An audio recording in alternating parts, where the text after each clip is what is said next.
Kamala's kitchen diary சொந்தங்களுக்கு வணக்கம். இன்னைக்கு நாம செய்ய போற ரெசிபி சிக்கன் குழம்பு சுவையில் சேனைக்கிழங்கு குழம்பு வைக்க போறோம். வாங்க கிச்சனுக்குள்ள போகலாம். சேனைக்கிழங்குல கறி குழம்பு வைக்க போறோம். தொலியெல்லாம் செத்திட்டு நல்லா கழுகி காட்டுறேன். சேனைக்கிழங்க வெட்டி கழுகி வச்சிருக்கோம். குக்கர்ல ரெண்டு விசில் அடிக்கட்டும்.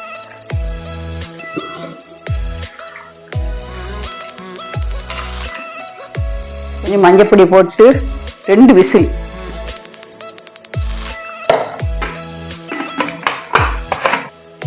ஒரு 2 விசில் அடிக்கட்டும்.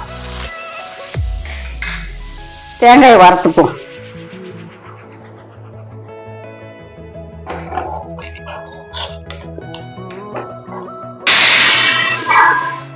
ரெண்டு விசில் அடிச்சுட்டு இறக்கிடுவோம். கொஞ்சம் பெருஞ்சீரகம் போட்டுக்கோ. கொஞ்சம் பெருஞ்சீரகம், மல்லிப்பொடி 2 ஸ்பூன் போட்டுக்கோ.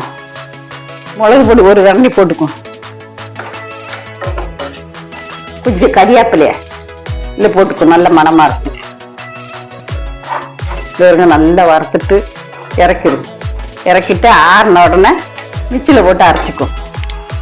வறுத்த மசாலையை அரைச்சிக்கும்.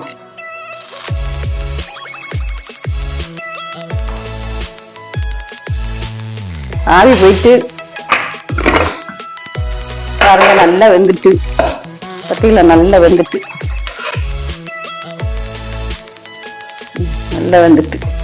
சட்டியை வச்சுக்கோ. சட்டி காயட்டும். சட்டி காஞ்சிட்டு தேங்காய் 2 கரண்டி ஊற்றிப்போம். கடுகை போட்டுக்கோ. இந்த வெள்ளைப்பூடு போட்டுக்கோ. இஞ்சி போட்டுக்கோ. சின்ன வெங்காயம் அதை போட்டுப்போம். கறிவேப்பிலை போட்டுப்போம்.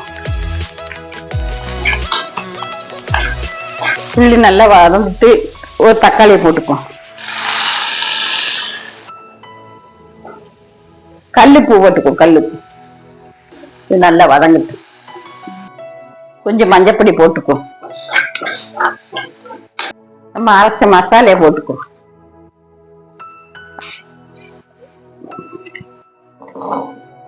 தண்ணியா ஊற்றிப்போம். சிக்கன் பொடிய 1 ஸ்பூன் போட்டுக்கோ. சேனையை அவிச்சு வச்சோம்ல அதை போட்டுக்கோ. நல்லா கொதிக்கட்டும். நல்லா வெந்துட்டு நம்ம இறக்கிடுவோம். எங்கள் சமையல் உங்களுக்கு பிடிச்சிருந்தா சப்ஸ்கிரைப் செய்து பெல் ஐகானை கிளிக் பண்ணுங்க. நல்லா இருக்கு பாருங்க. சிக்கன் கறி கணக்குல இருக்குது. நல்லா இருக்குது. சேனை கறி குழம்பு.